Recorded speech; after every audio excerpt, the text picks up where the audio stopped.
this is Neha. Welcome back to the channel. Hope you all are doing great. तो हम लोगों ने start कर रखी है हमारी मैक्रो की मोस्ट इंपॉर्टेंट एमसीक्यू सीरीज। इस सीरीज में हम लोगों ने यूनिट 1, यूनिट 2, यूनिट 3 के मोस्ट इंपॉर्टेंट एमसीक्यूज कवर कर लिए। अब आज की क्लास में हम लोग करेंगे हमारी यूनिट 4 गवर्नमेंट बजट के 30 मोस्ट इंपॉर्टेंट एमसीक्यूज। बहुत ही शानदार एमसीक्यूज हैं क्योंकि ये एमसीक्यूज मैंने आपकी एनसीईआरटी से बनाए, मेक श्योर करा है कि आपको अलग से एनसीईआरटी रीड करने की रिक्वायरमेंट ना हो, एमसीक्यूज के अंदर आपकी एनसीईआरटी कवर हो जाए। तो एनसीईआरटी कवर हो रही है, हर पैटर्न के क्वेश्चंस है, स्टेटमेंट्स वाले क्वेश्चन भी हैं, असर्शन रीजन वाले क्वेश्चन भी हैं, टेबल वाले क्वेश्चन भी हैं, कॉम्प्रिहेंशन बेस्ड क्वेश्चंस भी हैं, इस तरह के क्वेश्चंस भी हैं कि आपको मैंने स्टेटमेंट्स दे रखे हैं, बताना है कौन सा इनकरेक्ट है कौन सा करेक्ट है। तो हर तरह के क्वेश्चंस की प्रैक्टिस हो जाएगी। शुरू करते हैं फटाफट से। अच्छा देखो, चैप्टर आपने पढ़ रखा है गवर्नमेंट बजट, एक ही चैप्टर है इस यूनिट में, तो चैप्टर पहले पढ़ लो। अगर नहीं पढ़ा तो पढ़ रखा है तो बहुत अच्छी बात है। वीडियो पॉज कर करके कॉपी के अंदर अपने आंसर्स लिखते जाओ। लास्ट में जो भी स्कोर होता है 30 में से मुझे कमेंट्स के अंदर बताना। शुरू करते हैं फटाफट से। देखो फर्स्ट क्वेश्चन क्या कहता है, which of the following is not a public good. इनमें से कौन सा पब्लिक गुड नहीं है। देखो पब्लिक गुड्स वो गुड्स होते हैं जो हम सब यूज कर सकते हैं। हम सब रोड्स यूज कर सकते हैं, हम सब पब्लिक पार्क्स यूज कर सकते हैं, हम सब गवर्नमेंट की फैसिलिटीज ले सकते हैं, रोड्स है, डिफेंस वगैरह है, हम सब यूज कर सकते हैं। कोई हमें ये फैसिलिटीज यूज करने से मना नहीं कर सकता। इन गुड्स को पब्लिक गुड्स बोलते हैं। नेशनल डिफेंस, सरकार हमारी रक्षा कर रही है, पब्लिक गुड है। गवर्नमेंट एडमिनिस्ट्रेशन, गवर्नमेंट हमें इतनी सारी सर्विसेज दे रही है, शासन चला रही है, पब्लिक गुड है। रोड्स पब्लिक गुड हैं, लेकिन फूड आइटम्स क्या है, प्राइवेट गुड्स हैं, ये पब्लिक गुड्स नहीं है क्योंकि हम खुद खरीदते हैं, इसके लिए हम पे करते हैं। अगर आप एक डेयरी मिल्क खरीद के लेकर आए हो तो सामने वाला उस डेयरी मिल्क को क्लेम नहीं कर सकता, आपसे मांग नहीं सकता। समझ में आया। नेक्स्ट है, देखो स्टेटमेंट वाला क्वेश्चन है। कुछ नहीं करना है, दोनों स्टेटमेंट्स को अच्छे से रीड करो। करेक्ट है टिक लगा दो, गलत है क्रॉस कर दो, उसके बाद में ऑप्शंस पर आएंगे। स्टेटमेंट 1 कहता है, in case of private goods, one person's consumption stands in rival relationship to the consumption of others। ये लाइन मैंने आपके एनसीईआरटी से उठाई है।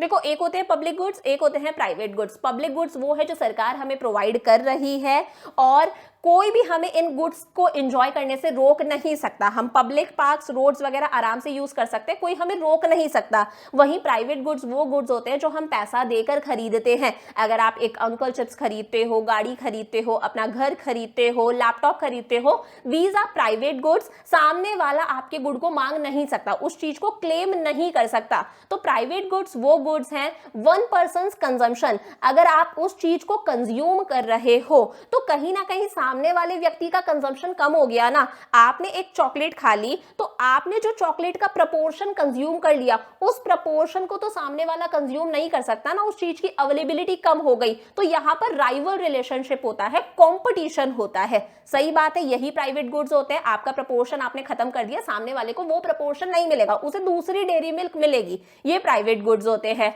Public good is a good that is both excludable and rivalrous. ये statement गलत है। रिवैलरियस, excludable जो गुड्स होते हैं वो कौन से होते हैं, प्राइवेट गुड्स होते हैं। प्राइवेट गुड्स एक्सक्लूडेबल होते हैं कि आप अपनी कार दूसरे बंदे को यूज करने से रोक सकते हो because you have paid for that, है ना। और रिवैलरियस प्राइवेट गुड्स होते हैं कि आपने जो प्रपोर्शन कंज्यूम कर लिया, सामने वाला उस प्रपोर्शन को कंज्यूम नहीं कर सकता। लेकिन पब्लिक गुड्स जो हैं, रोड सब यूज कर सकते हैं, आप किसी पर्सन को एक्सक्लूड नहीं कर सकते, लड़ाई नहीं कर सकते हो, यहां पर कोई कंपटीशन नहीं है। पब्लिक पार्क्स सबके लिए हैं। तो ये स्टेटमेंट फॉल्स हो गया। Statement 1 is true and statement 2 is false. समझ में आया। नेक्स्ट क्वेश्चन क्या कहता है, असर्शन रीजन वाला क्वेश्चन है। अगेन हमें असर्शन और रीजन को दोनों को इंडिविजुअल स्टेटमेंट्स की तरह पढ़ना है। ये हमारा स्टेटमेंट 1 है, ये हमारा स्टेटमेंट 2 है। इंडिविजुअल स्टेटमेंट्स की तरह पढ़ो, सही है तो टिक लगाना है, अदरवाइज क्रॉस करना है। सिर्फ इतना सा काम करो। Public goods are called non excludable. पीछे मैंने यही बताया था। प्राइवेट गुड्स एक्सक्लूडेबल होते हैं, मतलब ऐसे गुड्स हैं जिन्हें हम यूज करने से सामने वाले को मना कर सकते हैं कि ये मेरी गाड़ी है तो उस गाड़ी को यूज नहीं कर सकता। लेकिन पब्लिक गुड्स नॉन एक्सक्लूडेबल है, आप सामने वाले को रोड्स या फिर डिफेंस फैसिलिटीज या फिर पब्लिक पार्क्स यूज करने से मना नहीं कर सकते, एक्सक्लूड नहीं कर सकते। तो पब्लिक गुड्स नॉन एक्सक्लूडेबल है, सही बात है। In case of public goods, there is no feasible way of excluding anyone from enjoying the benefits of the good. Public goods के केस में यही है, अगर कोई बंदा public goods यूज कर रहा है, रोड्स, पब्लिक पार्क्स वगैरह, तो हम उस बंदे को उस फैसिलिटी को इंजॉय करने से एक्सक्लूड नहीं कर सकते, मना नहीं कर सकते। दोनों बातें सही हैं। अब देखो दोनों बातें सही हैं और हमें यह भी समझ में आ गया कि जो रीजन है वो असर्शन का करेक्ट एक्सप्लेनेशन है, तो हम बोलेंगे both assertion and reason are true, और जो रीजन है वो असर्शन का करेक्ट एक्सप्लेनेशन है। समझ में आया? नेक्स्ट क्वेश्चन क्या कहता है, goods that are financed through the budget and can be used without any direct payment are known as. अच्छा, ऐसे गुड्स जिनके बारे में बजट में आता है कि सरकार इस साल मेडिसिन पर इतना खर्च करेगी, इतनी फ्री मेडिसिन सप्लाई करेगी, गवर्नमेंट इतने फ्री फूड ग्रेन सप्लाई करेगी, गवर्नमेंट इतने गैस सिलेंडर सप्लाई करेगी फ्री ऑफ कॉस्ट, तो वो सारी बातें जिनके बारे में बजट के अंदर मेंशन होता है कि सरकार इन चीजों पे पैसा खर्च करने वाली है और इन चीजों को एंजॉय करने के लिए, इन गुड्स और सर्विसेज के लिए हमें अलग से कोई डायरेक्ट पेमेंट भी नहीं करनी पड़ती, इस तरह के गुड्स को क्या बोलते हैं? Public production, free riders, public provision, both A and B. तो याद रखना इन गुड्स को बोला जाता है पब्लिक प्रोविजन। क्या कहते हैं? Public provision. बहुत बार बच्चे पब्लिक प्रोडक्शन लिखकर आते हैं लेकिन आंसर होता है पब्लिक प्रोविजन। समझ में आया? नेक्स्ट है आइडेंटिफाई द करेक्ट ऑल्टरनेटिव। पहले लाइन पढ़ते हैं। The government sector affects the personal disposable income of house holds by making transfers and collecting tax. देखो सबसे पहली बात, पर्सनल डिस्पोजेबल इनकम क्या होती है? आपकी इनकम है, आपने इस इनकम में से टैक्स भी पे कर दिया, अब जो आपके पास में इनकम बचती है उसे हम पर्सनल डिस्पोजेबल इनकम बोलते हैं। ये वो इनकम बची है जिसे आप स्पेंड कर सकते हो, खर्च कर सकते हो, बची खुची इनकम।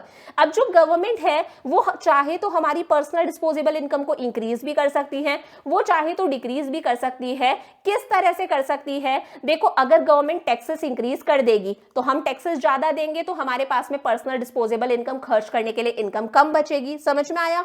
वही मान लो अगर गवर्नमेंट हमें कुछ ना कुछ पैसा ट्रांसफर करती है, सरकार हमें सब्सिडी वगैरह देती है, मॉनेटरी हेल्प देती है, तो हमारी खर्च करने वाली इनकम इंक्रीज हो जाएगी, पर्सनल डिस्पोजेबल इनकम इंक्रीज हो जाएगी।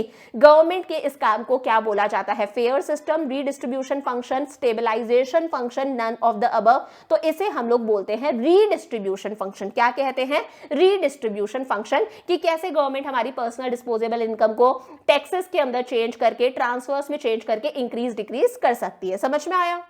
नेक्स्ट है the intervention of the government whether to expand demand और रिड्यूस इट कॉन्स्टिट्यूट्स द। अच्छा देखो, जो हमारी गवर्नमेंट है वो चाहे तो एग्रीगेट डिमांड को इंक्रीज भी कर सकती है, हमारी डिमांड को इंक्रीज भी कर सकती है, वो चाहे तो एग्रीगेट डिमांड को डिक्रीज भी कर सकती है, वो दोनों काम कर सकती है। अब देखो एग्रीगेट डिमांड हम कैसे निकालते हैं, मैंने पहले सिखाया था, private final consumption expenditure plus investment expenditure plus government expenditure plus export minus import, मैंने बता रखा है। अगर गवर्नमेंट का एक्सपेंडिचर बढ़ जाएगा तो एग्रीगेट डिमांड अपने आप इंक्रीज हो जाएगी, अगर गवर्नमेंट का एक्सपेंडिचर डिक्रीज हो जाएगा तो एग्रीगेट डिमांड भी डिक्रीज हो जाएगी। और गवर्नमेंट के इस काम को बोला जाता है स्टेबलाइजेशन फंक्शन। सरकार चाहती है कि कंट्री में स्टेबिलिटी बनी रहे, एग्रीगेट डिमांड बहुत ज्यादा इंक्रीज भी ना हो, बहुत ज्यादा डिक्रीज भी ना हो, इसके लिए वो उसे मेंटेन करने की कोशिश करती है। इसे हम क्या बोलते हैं? Stabilisation function. याद रहेगा। Dash tax is imposed on one person but partly paid और होलली बाय अनदर। ये वो टैक्स है जो एक पर्सन पे करता है लेकिन ये पर्सन उस टैक्स के बर्डन को किसी और पर शिफ्ट कर सकता है। मतलब ये किस तरह का टैक्स है? ये एक इनडायरेक्ट टैक्स है। इनडायरेक्ट टैक्स के बर्डन को दूसरों पर शिफ्ट करा जा सकता है। इनडायरेक्ट टैक्स का सबसे अच्छा एग्जांपल है जीएसटी। तो देखो, इनकम टैक्स तो डायरेक्ट टैक्स है, इसके बर्डन को हम शिफ्ट नहीं कर सकते, मेरी इनकम पर मुझे ही टैक्स देना पड़ेगा। कॉर्पोरेशन टैक्स भी डायरेक्ट टैक्स है, कंपनी जो टैक्स पे कर रही है, कंपनी उस टैक्स का बर्डन किसी पर शिफ्ट नहीं कर सकती। कैपिटल गेन्स टैक्स, अगर आपको किसी प्रॉपर्टी से टैक्स गेन हुआ है उस पर आप जो टैक्स दे रहे हो वो भी डायरेक्ट टैक्स है। सर्विस टैक्स क्या है? एक तरह का इनडायरेक्ट टैक्स है जिसका बर्डन हम दूसरों पर शिफ्ट कर सकते हैं। Income of the state which arises out of the property left by the people without a legal heir. अच्छा, कोई पर्सन है, मान लो उस पर्सन के पास में बहुत सारी प्रॉपर्टी है, बहुत सारी धन जायदाद है, ऐसे पर्सन के कोई बच्चे नहीं हैं, कोई भी भाई वगैरह वाइफ वगैरह नहीं है, ऐसे पर्सन की अगर डेथ हो जाती है तो उसकी प्रॉपर्टी सरकार ले लेती है और इसे हमने एक स्पेशल नाम दिया है, इसे हम क्या बोलते हैं? A street. क्या कहते हैं? A street. Which of the following is not a revenue receipt? इनमें से कौन सा रेवेन्यू रिसीट नहीं है? मतलब 3 रेवेन्यू रिसीट्स होंगे। पीएसयू का प्रॉफिट रेवेन्यू रिसीट है, गिफ्ट्स और ग्रांट्स अगर हमें अब्रॉड से मिल रहे हैं वो भी याद करो रेवेन्यू रिसीट होता है। इनफैक्ट लोन पर जो सेंट्रल गवर्नमेंट ने लोन दे रखा था उस लोन पर अगर सेंट्रल गवर्नमेंट को इंटरेस्ट मिलता है ना वो भी याद रखना रेवेन्यू रिसीट में ही आता है। लेकिन deposits of public in PPF public provident fund या फिर नेशनल सेविंग सर्टिफिकेट, इनमें जो लोगों का डिपॉजिट है वो रेवेन्यू रिसीट में नहीं आता। वो कौन सी रिसीट है? कैपिटल रिसीट है, क्योंकि यहां पर सरकार की लायबिलिटी इंक्रीज हो गई है, सरकार को लोगों को ये पैसा लौटाना पड़ेगा। जब लायबिलिटी इंक्रीज होती है या फिर असेट डिक्रीज होता है वो कौन सी रिसीट होती है? Capital receipt. समझ में आया? नेक्स्ट है gift tax is a paper tax because, अच्छा याद रखना गिफ्ट टैक्स को हम पेपर टैक्स भी बोलते हैं। क्यों बोलते हैं? ये इनडायरेक्ट टैक्स है क्या? नहीं, इनडायरेक्ट टैक्स नहीं है तो ये डायरेक्ट टैक्स। लेकिन ये इसके पीछे का रीजन नहीं हुआ ना कि गिफ्ट टैक्स को पेपर टैक्स क्यों बोलते हैं। It does not have significant yield as it is not being pursued और फॉलोड सीरियसली इन इंडिया। अच्छा, इसे हम पेपर टैक्स इसलिए बोलते हैं क्योंकि माना जा रहा है सिर्फ पेपर पर ही टैक्स है। एक्चुअली लोग इसे स्ट्रिक्टली फॉलो नहीं करते, एक्चुअली लोग स्ट्रिक्टली जो उन्हें गिफ्ट्स मिल रहे हैं उस पर टैक्सेस पे नहीं करते। ये इंडिया में इतना स्ट्रिक्टली फॉलो नहीं होता, इससे गवर्नमेंट को कोई एज सच रेवेन्यू नहीं हो रहा। दिस इज द रीजन हम बोलते हैं गिफ्ट टैक्स जो है वो सिर्फ एक पेपर पर ही टैक्स लगा हुआ है, एक्चुअली सरकार को इससे कोई इनकम नहीं होती। The expenditure on education by the government is expressed as a percentage of, हमारी सरकार एजुकेशन पर जो पैसा खर्च करती है, एक्सपेंडिचर करती है, वो किसका परसेंटेज होता है? हमेशा याद रखना वो जीडीपी का परसेंटेज होता है कि हमारी कंट्री के जीडीपी का कितना परसेंट सरकार ने एजुकेशन पर स्पेंड करा।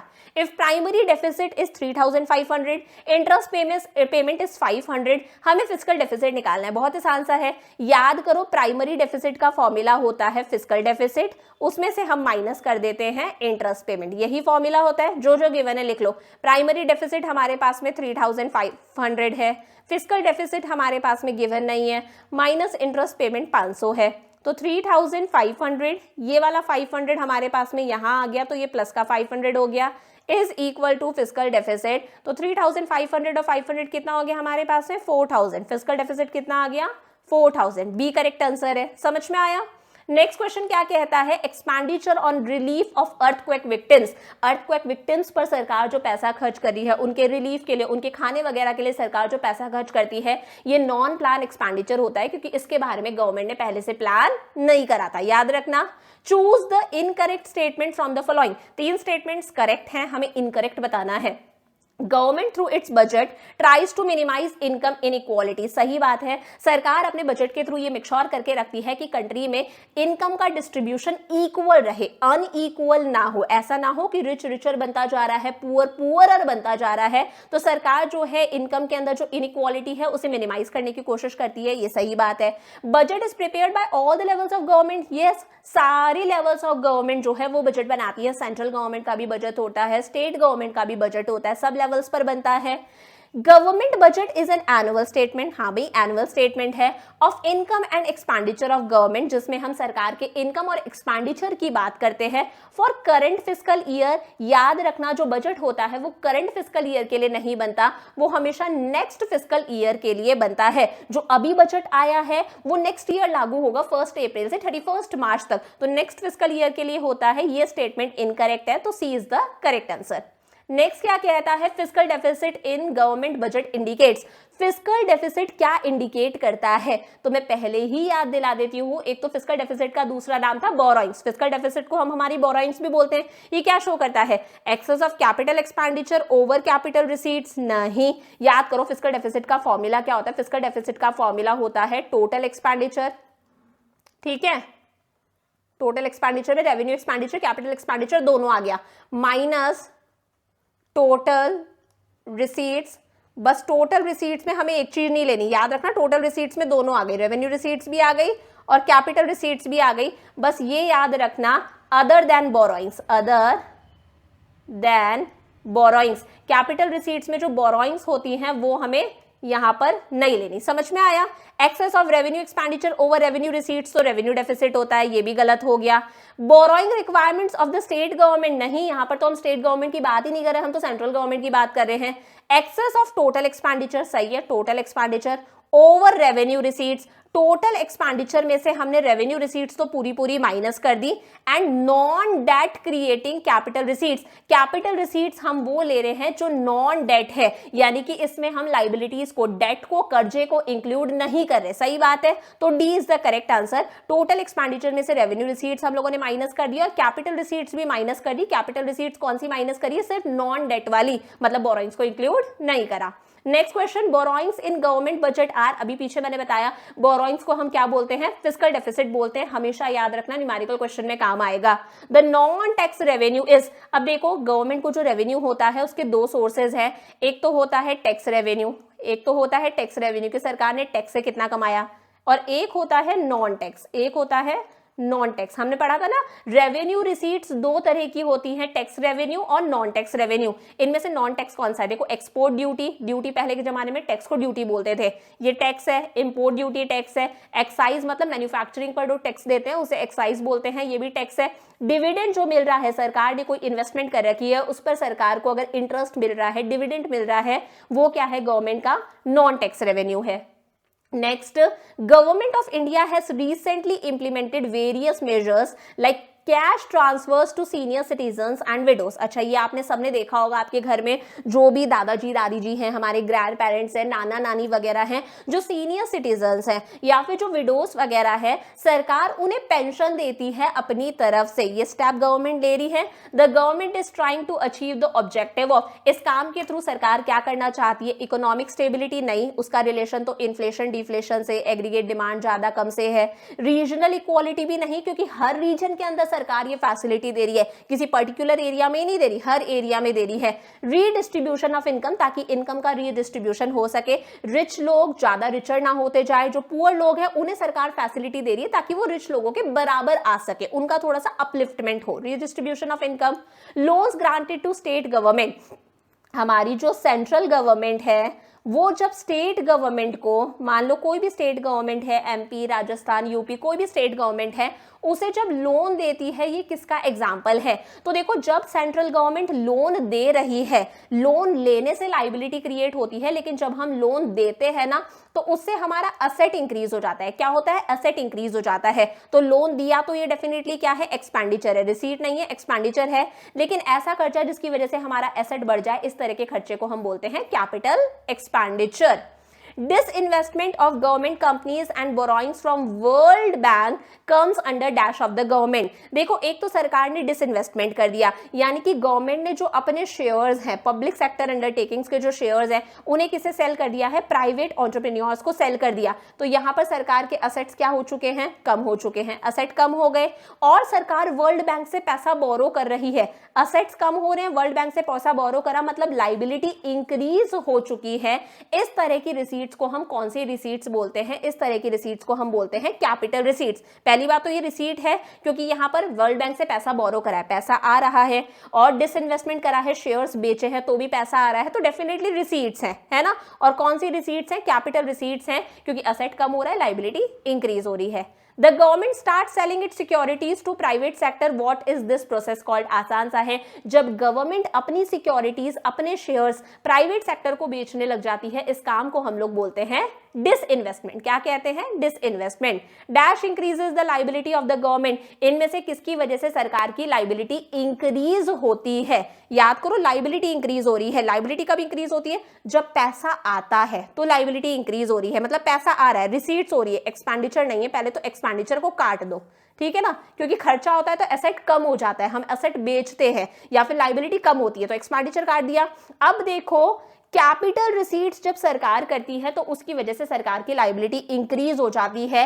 ऐसी रिसीट्स जिसकी वजह से या तो लाइबिलिटी इंक्रीज हो जाए या फिर सरकार का कोई असेट कम हो जाए, इस तरह की रिसीट्स को हम बोलते हैं कैपिटल रिसीट्स। अगर इन दोनों में से कुछ भी ना हो तो हम बोलते हैं कौन सी रिसीट है? रेवेन्यू रिसीट है।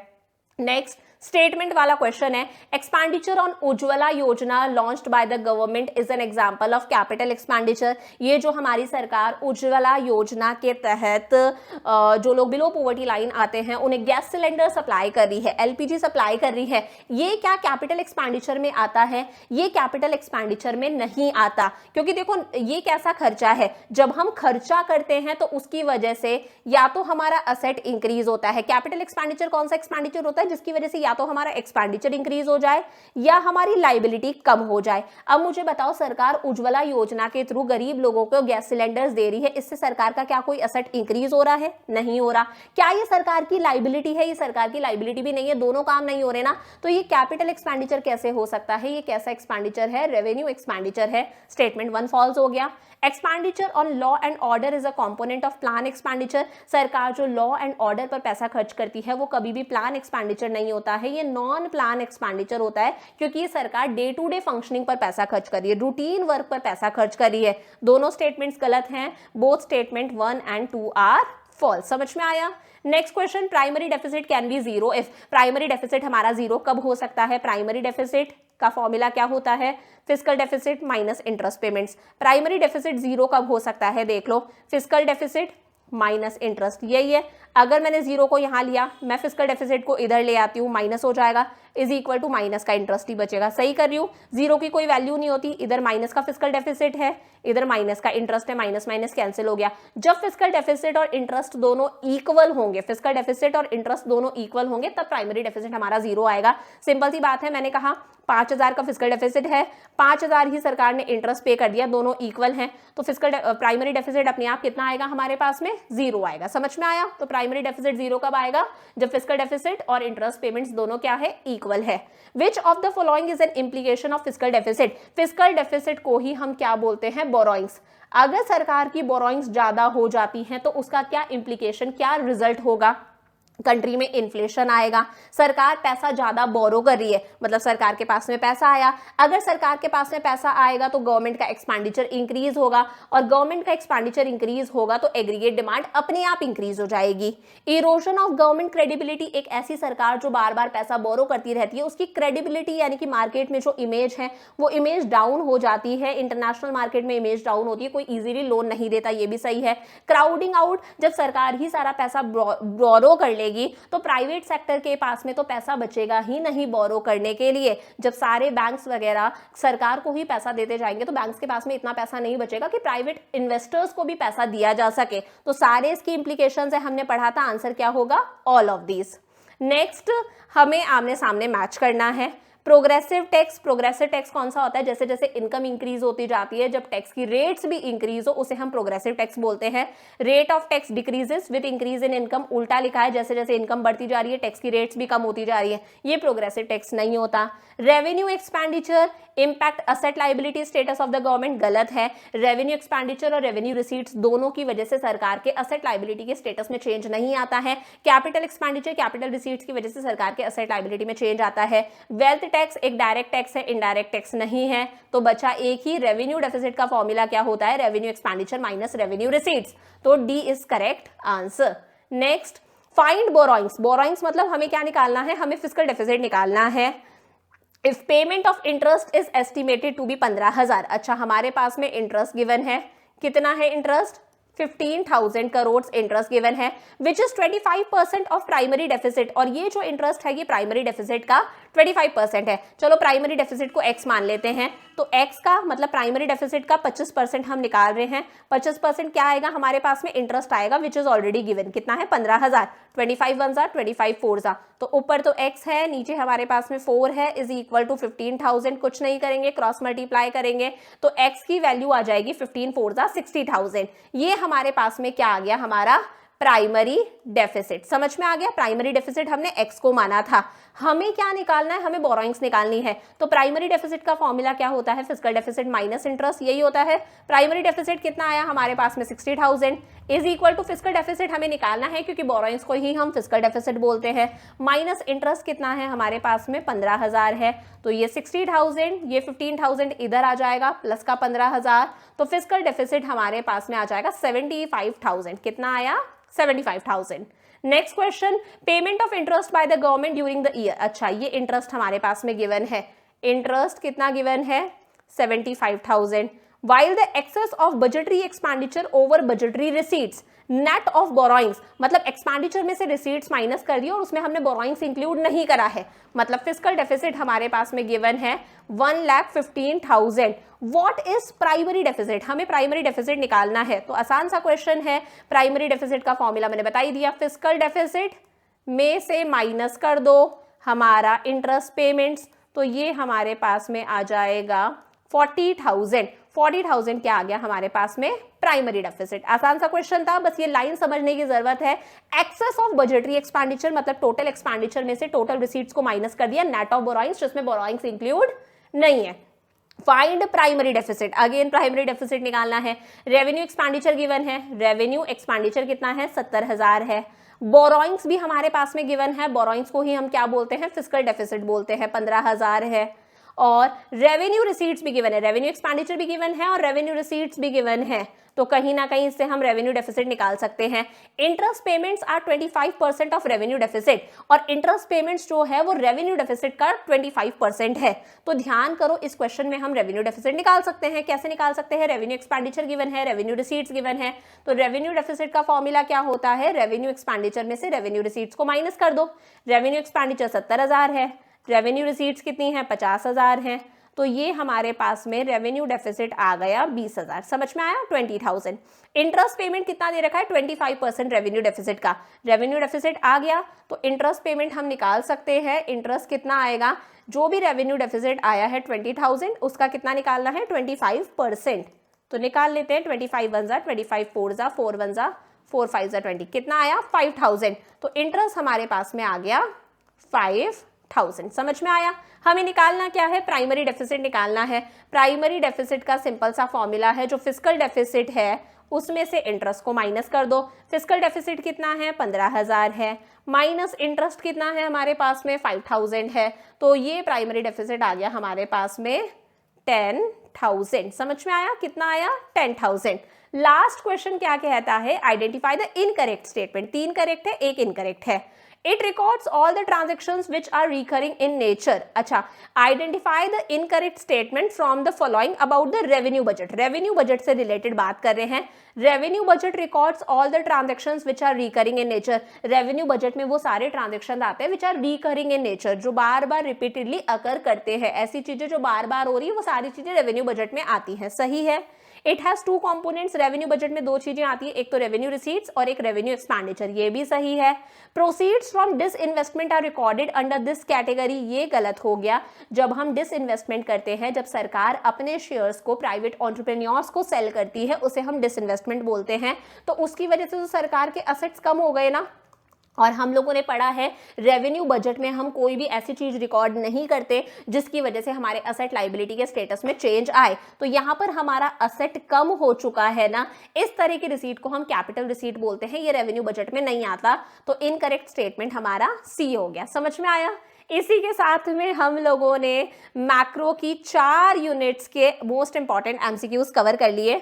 अब सिर्फ लास्ट यूनिट रहती है हमारी foreign exchange rate and balance of payments, तो 2 एमसीक्यूज की वीडियोस में और अपलोड करूंगी। एक वीडियो के अंदर हम फॉरेन एक्सचेंज वाले चैप्टर के इंपॉर्टेंट एमसीक्यूज डिस्कस करेंगे और लास्ट वीडियो के अंदर हम बैलेंस ऑफ पेमेंट्स के इंपॉर्टेंट एमसीक्यूज डिस्कस करेंगे। लग रहा है कि मैम अपनी तरफ से एफर्ट्स पुट इन कर रही है, तो वीडियो को लाइक करना, अपने जूनियर्स के साथ में भी शेयर करना ताकि वो लोग भी नेक्स्ट ईयर पढ़ सके, और कमेंट करके बताना कैसा लगा। I will see you in the next class. Bye bye.